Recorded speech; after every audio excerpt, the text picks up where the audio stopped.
Okay, just thinking a little bit of order of operations, what we want to do here. Looking at this bump stop, this is kind of a neat piece. How do you want to go about attaching it to the frame? I'm looking at this, and you know, I pulled this out of my pile of stuff. Originally, it was like way too long. Turns out it had this spacer in the middle of it. Took the spacer out, put it back together. It's 6 1/4 inches, which is, I think I needed a 6-inch bump stop to make that work. It's about ideal.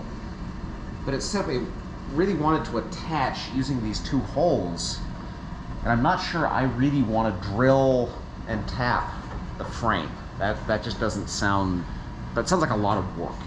And a nutsert could work, but again, it's more work. It's a big hole that I have to drill. I'm trying to think about, is there any reason, I mean, I can take this apart.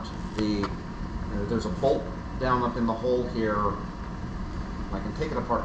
Is there any reason I would need to take this off the frame versus just like the metal bracket? Right, the metal bracket. Versus like maybe just tack welding it up to the frame. I think that's, I mean, yeah. Take it apart. But yeah, this is off of a 03 Dodge.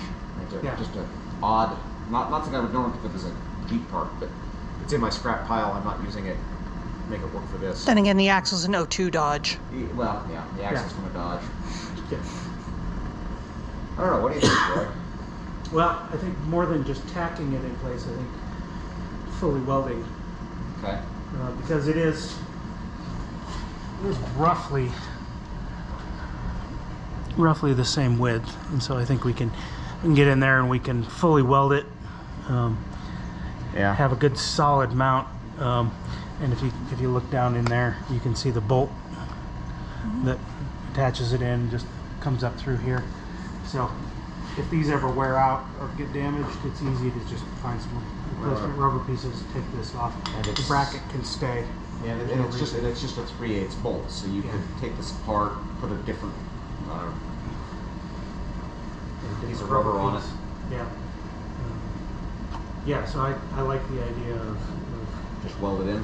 Fully weld that in, because you know, if you just tack weld it, it's going to potentially break off if you hit hard. I think that'll work.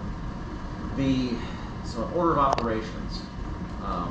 We need to remove this bracket. This is in our way. We can't put the coilover on it until this comes off. I think we put this in and then do the coilover, because then we can actually set it against this for full bump with the coilover setup, or do we think just leave it ratchet strapped and call it good? Well, I like setting it at full bump, and then use our measurements for where the shock should be at full bump. At full bump. And measure and get right in. So then let's... And keep in mind that will compress 1/4 to 1/2 inch at full impact. Yep. Okay. So then I guess next step is probably cut this out and then put these in. Yeah. All right. Worked.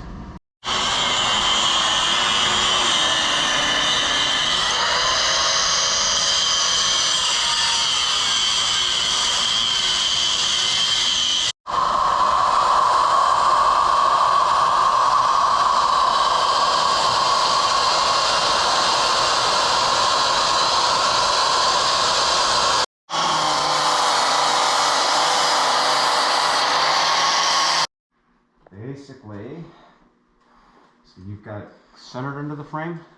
No. So we ran into an issue. The T-block for the brakes.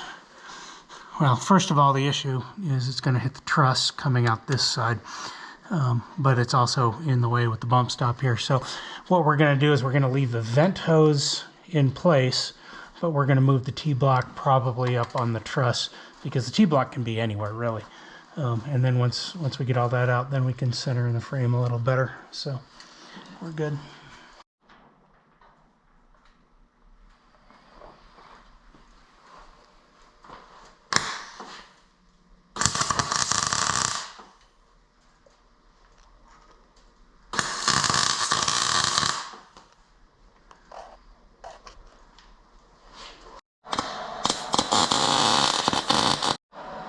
So, final product with the bump stops welded in and sitting above the axle. I think that's going to work out really well. Yeah. We got the brake fitting out of the way, and there shouldn't be any interference issues because even when we're at stuff, it'll angle up and angle away. It won't ever angle into the bump stop, so I think we're good there.